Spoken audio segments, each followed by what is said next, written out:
Hello friends, दोस्तों एक सवाल मैं पूछ रहा हूँ आप लोगों से। बताइए कि एक आँख से अगर मैं 20 किलोमीटर देखता हूँ तो दोनों आँख से कितना दूर देख सकता हूँ।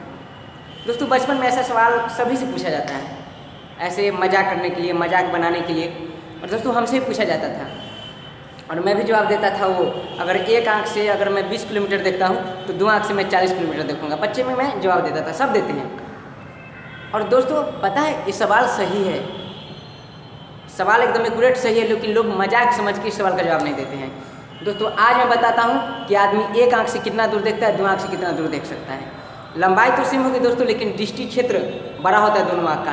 दोस्तों दो आँख क्यों जरूरी है? दोस्तों दो आँख जरूरी है, मैं बताऊँगा आज क्यों। दोस्तों आज मैं जो आपके लिए लेसन लेके आया हूँ दोस्तों वो है मानव नेत्र, और दोस्तों बहुत इंपॉर्टेंट लेसन है।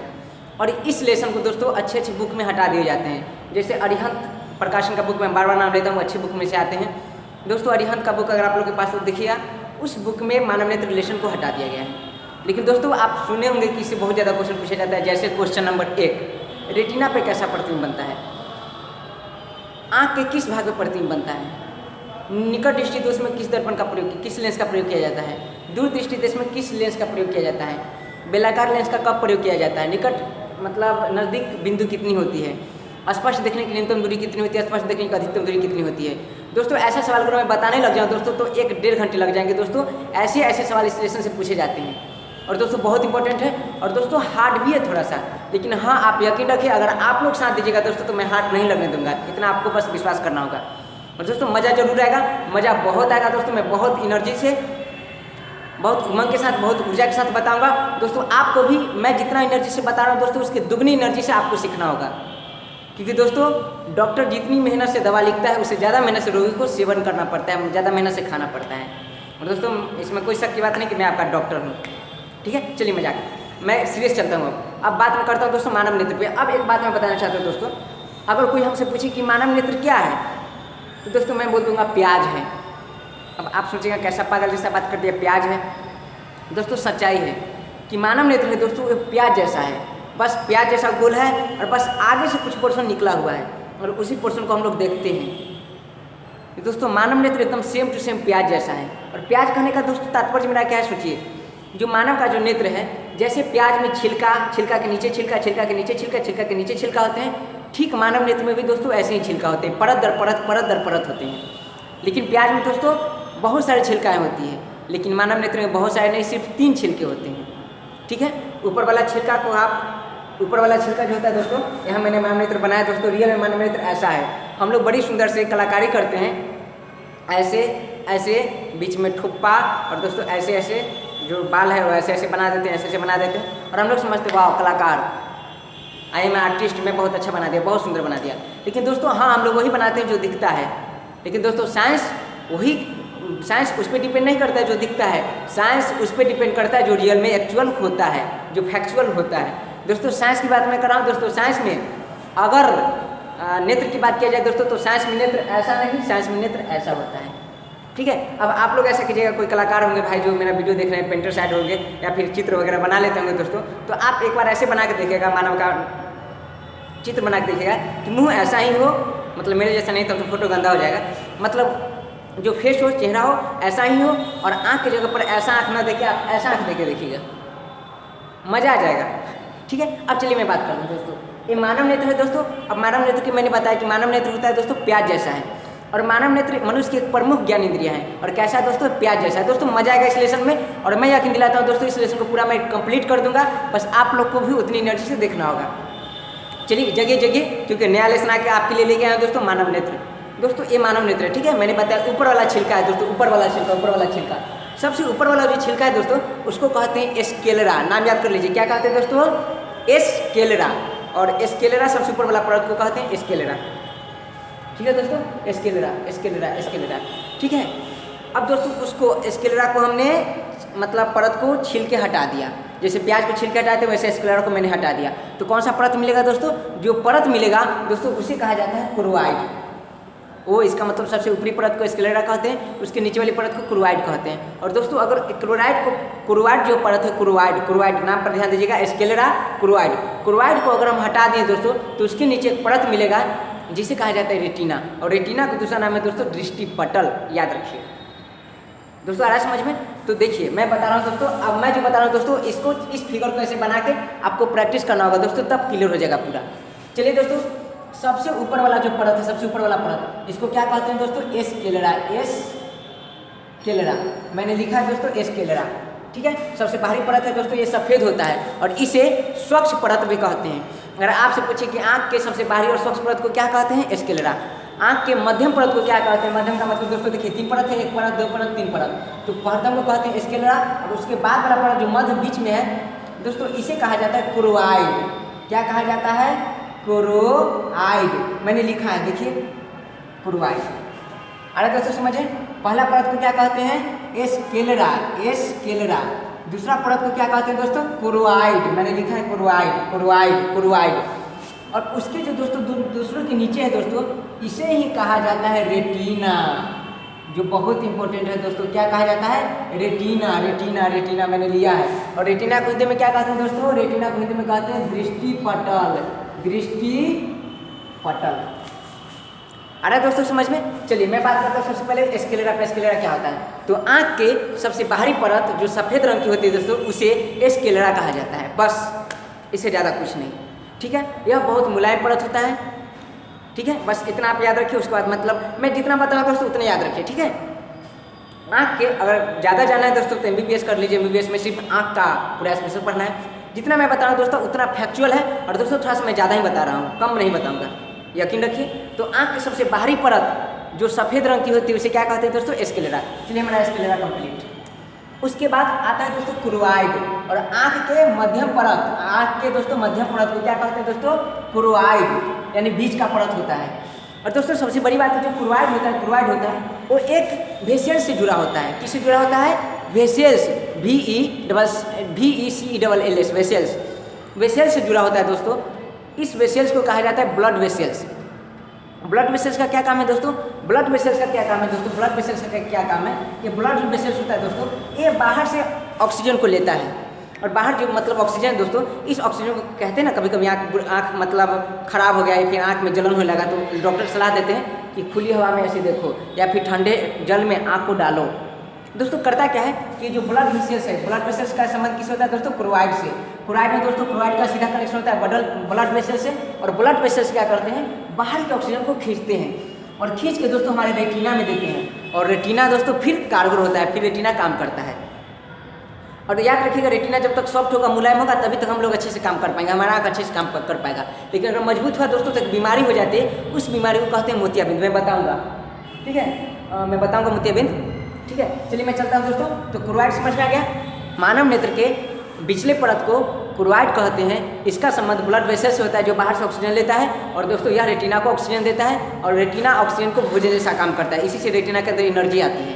आ रहा है दोस्तों समझ में? रेटिना के अंदर इसी से एनर्जी आती है। लेकिन कभी कभी क्या होता है दोस्तों, ब्लड वेसल्स काम नहीं कर पाता, इसमें इन्फेक्शन हो जाता है, एलर्जी होता है, और इन्फेक्शन के कारण दोस्तों ब्लड, अब कभी कभी देखे होंगे किसी का आँख में अजीब चिड़चिड़ापन रेड कलर का हो जाता है दोस्तों, उसका ब्लड वेसल्स खराब हो जाता है, और वैसी स्थिति में दोस्तों खून भी निकलने लगता है। दोस्तों खून भी निकलने लगता है तो दोस्तों उसका सर्जरी किया जाता है। और पता है सर्जरी कहाँ किया जाता है दोस्तों? सर्जरी हमेशा ब्लड वेसल्स में होता है, और ब्लड वेसल्स किससे कनेक्शन है दोस्तों? क्लोराइड में। तो अगर आपसे पूछे कि मनुष्य का जो सर्जरी किया जाता है वो आँख के किस भाग में किया जाता है, तो याद रखिएगा क्लोराइड में किया जाता है। किस में किया जाता है दोस्तों?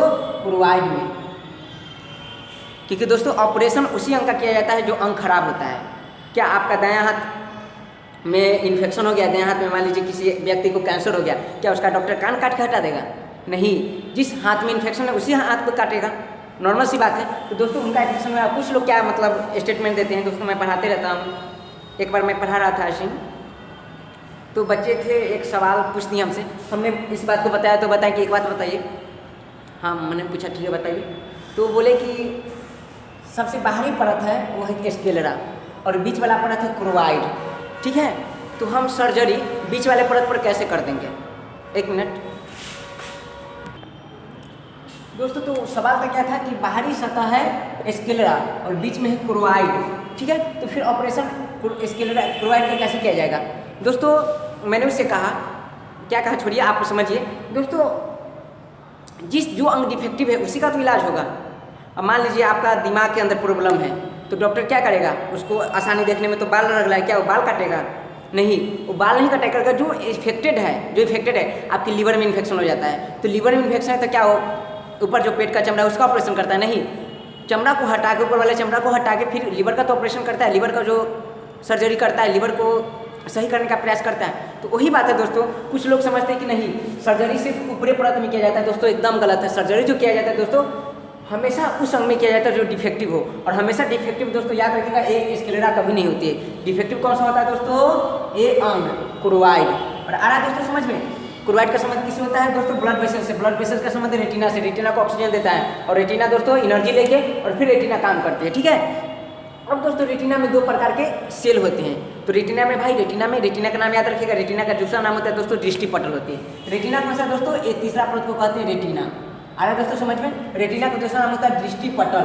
और दृष्टि पटल जो रेटिना होता है दोस्तों उसमें 2 प्रकार की कोशिकाएं होती है, एक क्षण कोशिका और एक शंकु कोशिका, ठीक है दोस्तों। इसके बारे में बहुत ज़्यादा डिटेल करूंगा दोस्तों अगले क्लास में, क्योंकि दोस्तों आप कभी कभी देखे होंगे कि मुर्गा सवेरे सवेरे उठ के कुकुर करते रहती है। मुर्गा है तो करता रहता है, मुर्गा क्या स्त्रीलिंग है पुल्लिंग है जो है, तो सवेरे करते रहता है, ठीक है। तो इसका मतलब है दोस्तों कि सुबह होने पर सबसे पहले उसको पता चलता है। जानते हैं मुर्गा के बारे में बताऊंगा दोस्तों। मुर्गा का पूरा रिलेशन है क्षण एवं शंकु से। इसके बारे में बताऊंगा अगले क्लास में दोस्तों। बड़ा सा टॉपिक है, मैं चर्चा करूंगा अच्छे से। फिलहाल ये ध्यान देते हैं कि दोस्तों रेटिना में कितने प्रकार के सेल होते हैं? 2 प्रकार के, एक क्षण सेल और एक शंकु। एक क्षण एक शंकु। क्षण को दोस्तों रॉड कहते हैं, शंकु को दोस्तों कोन कहते हैं। पता है क्षण का काम क्या है दोस्तों? क्षण का काम है अंधेरा में देखने में मदद करता है क्षण, और शंकु क्या करता है दोस्तों? रंग को पहचानने में काम करता है। दोस्तों कभी कभी किसी आदमी को रंग पहचानने में परेशानी हो जाती है। जो लोग आर्मी का फॉर्म भरते हैं तो उनका दोस्तों कलर विजन टेस्ट किया जाता है, तो पता होता है क्या उस समय उसका क्या टेस्ट किया जाता है? उसका रॉड टेस्ट नहीं किया जाता है, उसका दोस्तों हमेशा शंकु टेस्ट किया जाता है। और जो व्यक्ति रंग को पहचानने की क्षमता खो चुका है, रंग को नहीं पहचान पाता है, समझ जाइए कि उस व्यक्ति का शंकु खराब हो चुका है, ठीक है। तो अगर आपसे पूछे कि आँख का जो मतलब रंग को नहीं पहचानने का जो बीमारी है उसमें आँख का कौन सा अंग ग्रसित होती है? तो रेटिना का शंकु भाग ग्रसित होती है, ठीक है दोस्तों, समझिएगा। चलिए ये बात मैंने बता दिया। अब दोस्तों रेटिना का जो पूरा कनेक्शन है दोस्तों, पूरा कनेक्शन है रेटिना का, वो कनेक्शन है नेत्र लेंस से। अब देखते हैं नेत्र लेंस कहाँ है दोस्तों? नेत्र लेंस है दोस्तों ए वाला नेत्र लेंस ये है दोस्तों। और ध्यान दीजिए ये जो है ये इसको कहते हैं सिलियरी बॉडी, ठीक है, सिलियरी बॉडी। ये क्या करता है दोस्तों? झिल्ली जैसा होता है, और झिल्ली जैसा होता है दोस्तों इस लेंस को दोस्तों पकड़ के रखती है। ये क्या काम करता है दोस्तों? ये क्या काम करता है कि दोस्तों इसी से प्रकाश जब जिसमें प्रवेश करती है, ध्यान दीजिएगा दोस्तों। अब ध्यान दीजिए, बहुत मेन फैक्ट है। आँख है पूरा, मैंने ये बताया दोस्तों प्रथम परत को क्या कहते हैं? देखिए ठीक से देखिए पूरा। प्रथम जो परत है उसको कहते हैं दोस्तों स्क्लेरा, दूसरे परत को कहते हैं क्रोवाइड, तीसरे परत को कहते हैं रेटिना, ठीक है। अब रेटिना कहते हैं दोस्तों इसको आगे ये तो ये भाग आगे उठा हुआ है दोस्तों। पूरे पोर्शन को कहते हैं आई बॉल, नेत्र गोलक। और जानते हैं एक बात, नेत्र गोलक पूरे पोर्शन जो आगे उठा हुआ है पूरे पोर्शन को कहते हैं आई बॉल, नेत्र गोलक। और इसी भाग को हम लोग देखते हैं। और ये जो हमारा आँख का जो सफ़ेद भाग है वो यही है, ये वाला, ठीक है दोस्तों। और जानते हैं पूरा जो आई बॉल है, ये वाला पूरा आई बॉल है। पूरा आई बॉल का व्यास कितना है पता है? आई बॉल का जो व्यास होता है दोस्तों, 1 मिनट दोस्तों, 2.3 सेंटीमीटर होता है। आई बॉल का जो व्यास होता है दोस्तों 2.3 सेंटीमीटर होता है। इस बात को याद रखिए, जो हमारा आई बॉल है इसका व्यास कितना है दोस्तों? 2.3 सेंटीमीटर। इस बात को याद रखिएगा। अब मैं बात करूँ दोस्तों, यहाँ देख लीजिए, यहाँ बहुत सारा रेशेदार झिल्ली होती है। इसे कहते हैं दोस्तों सिलियरी बॉडी। और दोस्तों यही क्या करता है दोस्तों? सिकुड़ता है, फैलता है। और इसके ठीक बीच में दोस्तों, ठीक बीच में एक नेत्र लेंस होते हैं। और दोस्तों ठीक से समझिए, अच्छे से, कचरा तो हो गया है समझाने में, फिर भी मैं समझाने का प्रयास करता हूँ दोस्तों। आगे का जो पोर्शन है इसे क्या कहा जाता है दोस्तों? इसे कहा जाता है आइरिस। याद कर लीजिए, इसे क्या कहा जाता है? आइरिस। मैंने यहाँ लिखा है, ठीक है। आगे का जो पोर्शन है दोस्तों, पोर्शन है, इसे कहा जाता है आइरिस। लेकिन दोस्तों सिर्फ इसे नहीं, ये पूरा तो आई बॉल है, लेकिन दोस्तों इसमें अगर चला जाए दोस्तों, तो यहाँ देखिए सिलियरी बॉडी है दोस्तों। तो इसे भी पूरा को कहा जाता है आइरिस, ठीक है। और दोस्तों इसके अंदर यहाँ द्रव भरा हुआ है, इसे कहा जाता है, मतलब इस जो पोर्शन है इसे कहा जाता है कंजक्टिवा।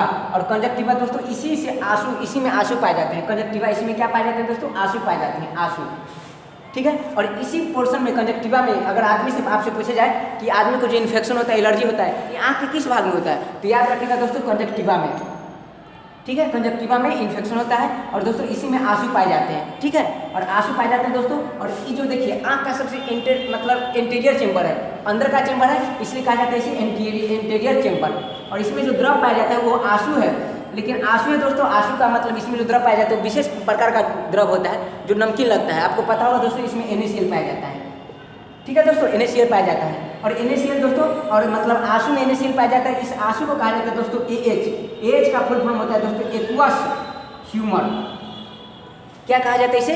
Aqueous humour. इस बात को याद करते रहिए, इसे एक्वस ह्यूमर कहा जाता है। अब होता है क्या कभी कभी कि आँख का जो आंसू है दोस्तों वो जमा हो जाता है, जाम हो जाता है। अब जाम हो गया दोस्तों तो उस समय यहाँ का जो पोर्शन दोस्तों पूरा टाइट हो जाता है, और टाइट के कारण दोस्तों, टाइट के कारण आदमी को देखने में असुविधा होने लगती है, जलन होने लगती है, अजीब करापन होने लगता है। इस बीमारी को कहते हैं दोस्तों ग्लूकोमा।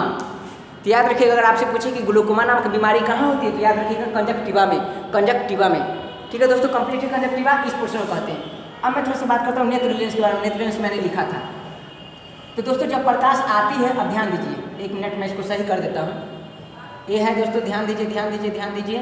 ऐसे ऐसे ऐसे होती है, झिल्ली जैसा होता है, इसमें लेंस सटा होता है, इसके आगे का पोर्शन होता है दोस्तों ऐसे उठा होता है, ऐसे उठा होता है, इसके आगे का पोर्शन फिर ऐसे उठा होता है, इसके अंदर दोस्तों पानी भरा होता है।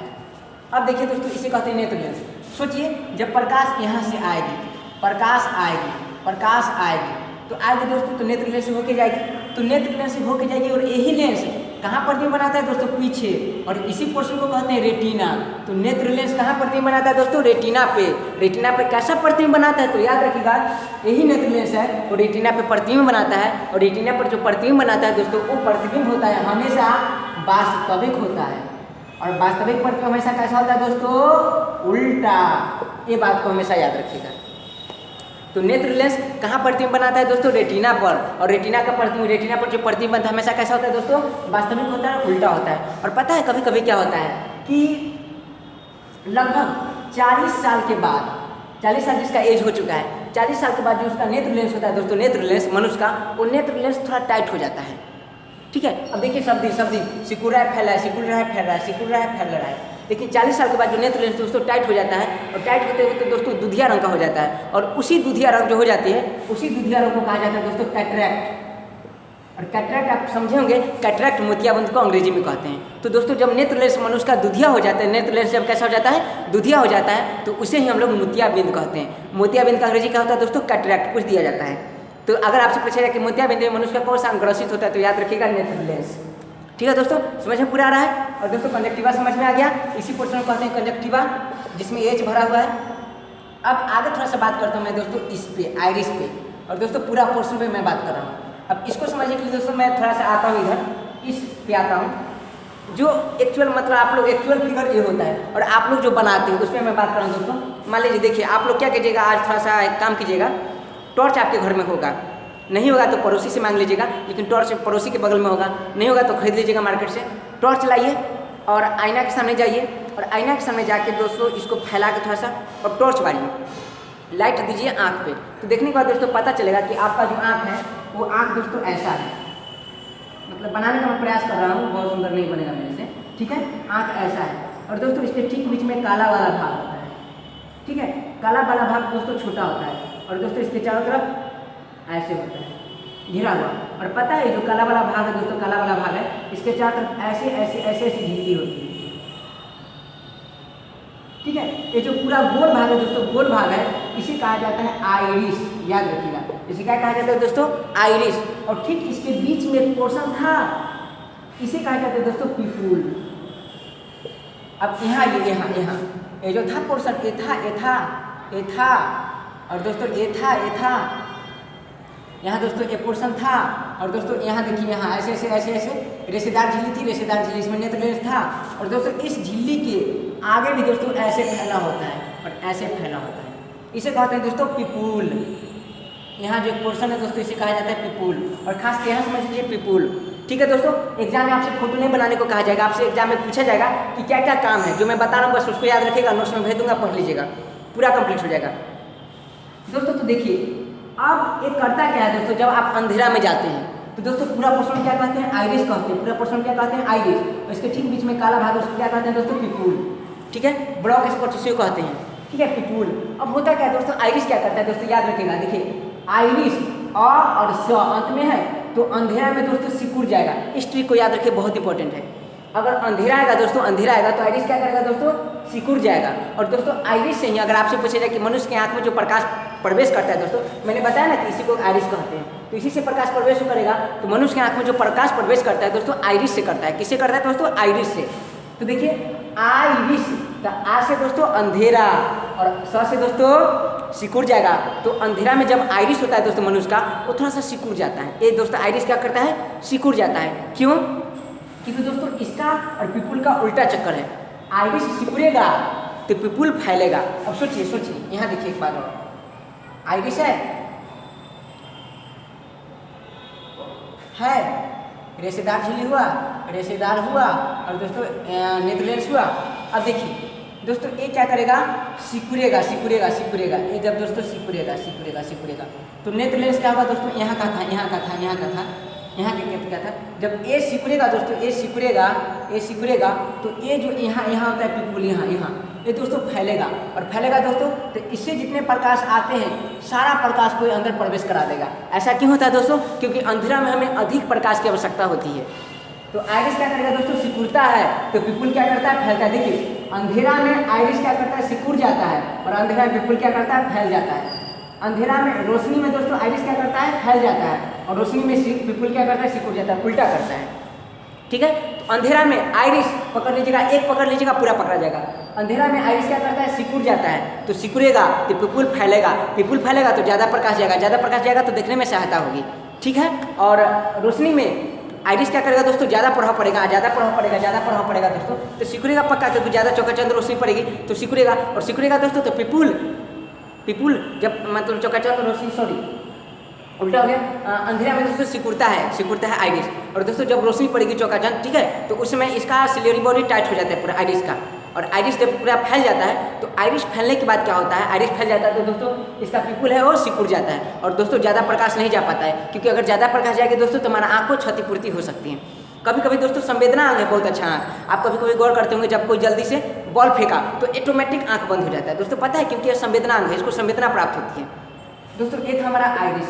ठीक है दोस्तों, अब मैं कुछ और टॉपिक की बात करता हूँ दोस्तों जो बहुत इंपॉर्टेंट है आँख से रिलेटेड। और दोस्तों इसके बाद में एक और वीडियो बनाऊंगा, उसके बाद हमारा मानव नेत्र समाप्त हो जाएगा। तो दोस्तों वो वीडियो आपको कल मिलेगा दोस्तों, बहुत इंपॉर्टेंट होगा। प्लीज़ एक मिनट दोस्तों, अब जो मैं टॉपिक लेके आया दोस्तों, असमंजन क्षमता बहुत इंपॉर्टेंट है। असमंजन क्षमता मैं बता रहा हूँ, समंजन क्षमता क्या होती है। जैसे कोई मनुष्य है, तो दोस्तों मनुष्य है तो आप कभी गौर किए होंगे, मैं देखता हूँ मेरे गाँव के जो डॉक्टर साहब हैं, वो डॉक्टर साहब जब उनको दवा मैं देता हूँ कभी कभी कि देख के बताइए किस बीमारी का दवा है, तो लेते हैं और कैसे देखते हैं मैं बता रहा हूँ, वो ऐसे लेके काफ़ी नज़दीक आँख के काफ़ी नज़दीक ले जाते हैं और फिर आँख को सिकुड़ा लेते हैं, पूरा सिकुड़ा लेते हैं और फिर देखते हैं। दोस्तों पता है क्यों? उनको पता नहीं, वो मतलब झोला छाप डॉक्टर ऐसे ही बन गए बिना पढ़े लिखे, मतलब थोड़ा मोड़ा पढ़े और एक्सपीरियंस पे, अनुभव पे दवा चलाते चलाते सब डॉक्टर बन जाते हैं। वो पढ़े नहीं कि ऐसे आँख से देखेंगे तो ऐसे अनुभव होगा, या ऐसे अनुभव ऐसे पता चलेगा, ऐसे ज़्यादा दिखाई देगा। दोस्तों कुछ पढ़े नहीं। मैंने बताया आपको कि आँख संवेदी अंग है दोस्तों, ये अपने अनुसार हैंडल कर लेता है कि कैसे देखना चाहिए। दोस्तों पता है नज़दीक के वस्तु को देखने के लिए आँख को हम सिकुड़ाते हैं, ये रूल है आई का। आँख का रूल क्या है दोस्तों? आई का मतलब मेरा नहीं, आँख का। आँख का रूल क्या है कि नज़दीक के वस्तु को देखने के लिए आँख को सिकुड़ाते हैं और दूर के वस्तु देखने के लिए आँख को फैलाते हैं। पता है क्यों?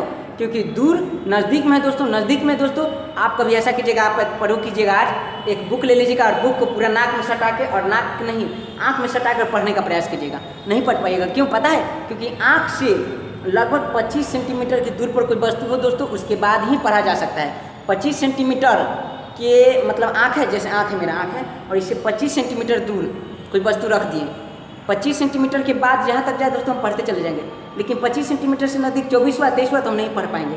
तो याद रखिएगा दोस्तों, पहले मैं बात करता हूँ समंजन क्षमता क्या होता है। मनुष्य के नेत्र की वह क्षमता, और मनुष्य में मैंने बताया था ना, मनुष्य में बताया था एक नेत्र लेंस होता है जिसके पास अपनी फोकस दूरी होती है, तो वह फोकस को घटा के या बढ़ा के प्रत्येक वस्तु को देखने की संवेदना उत्पन्न करता है। तो दोस्तों फोकस दूरी को बढ़ा के या घटा के प्रत्येक वस्तु को देख सकता है।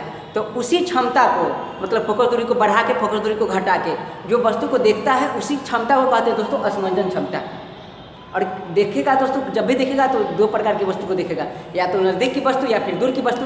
तो कोई मनुष्य, कोई मानव नेत्र अपने नज़दीक की वस्तु या फिर दूर की वस्तु देखने के लिए अपने फोकस दूरी को समायोजित करता है। इसे ही समंजन क्षमता कहते हैं। ठीक है, इसे असमंजन क्षमता कहते हैं। और समंजन क्षमता दोस्तों दो बिंदु पर निर्भर करता है। पहला होती है दोस्तों जिसे कहा जाता है निकट बिंदु। क्या कहा जाता है दोस्तों? निकट बिंदु। और एक होता है दोस्तों दूर बिंदु, दूर बिंदु। तो अगर आपसे हमेशा दोस्तों सवाल पूछा जाता है कि नज़दीक देखने की सबसे अल्पतम मतलब कम से कम न्यूनतम दूरी पूछा जाता है, हमेशा न्यूनतम दूरी अल्पतम दूरी उसे ही कहते हैं। तो नज़दीक देखने की न्यूनतम दूरी कितनी है दोस्तों? नज़दीक में कितना नज़दीक आप वस्तु को देख सकते हैं? तो कम से कम 25 सेंटीमीटर। तो याद रखिएगा स्पष्ट देखने की जो न्यूनतम दूरी होती है दोस्तों वो कितना होती है? नज़दीक न्यूनतम दूरी मतलब निकट देखने की स्पष्ट देखने की न्यूनतम दूरी कितनी होती है दोस्तों? वो होती है 25 सेंटीमीटर। और स्पष्ट देखने की दूरतम बिंदु अधिकतम बिंदु दोस्तों अनंत, जहाँ तक देख सकते हैं, सूर्य को देखते हैं, चंद्रमा को देखते हैं, अनंत देख सकते हैं। तो याद रखिएगा स्पष्ट देखने की जो न्यूनतम बिंदु होती है दोस्तों 25 सेंटीमीटर और स्पष्ट देखने की अधिकतम दूरी दोस्तों अनंत होती है। इस बात का आप याद रखिएगा, बहुत इंपॉर्टेंट है। ठीक है दोस्तों, अब एक सवाल पूछ दिया जाता है कभी कभी, मैं बात करूँगा अगले क्लास में उस टॉपिक पे, क्योंकि उस टॉपिक से रिलेटेड हमारे पास टॉपिक है। चलिए दोस्तों, अब मैं बात करता हूँ दो आँखें क्यों होती है इंसान के पास।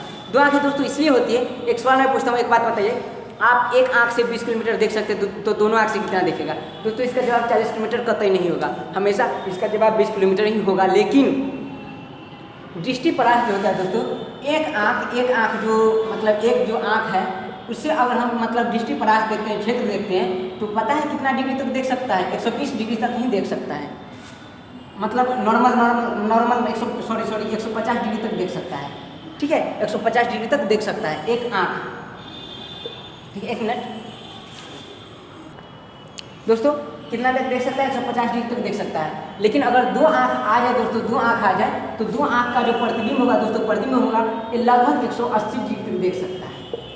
तो दोस्तों दृष्टिपरास, दृष्टि देखने का लंबाई में नहीं बढ़ा, लेकिन इधर उधर के क्षेत्र में, जो इधर का क्षेत्र में बढ़ा, वो क्षेत्र बढ़ा ना तो 180 डिग्री तक देख सकता है। आप ऐसा कीजिए, आँख बंद कीजिए, तो क्या इधर का वस्तु दिखाई दे रहा है आपको? इधर का दिखाई दे रहा है? नहीं।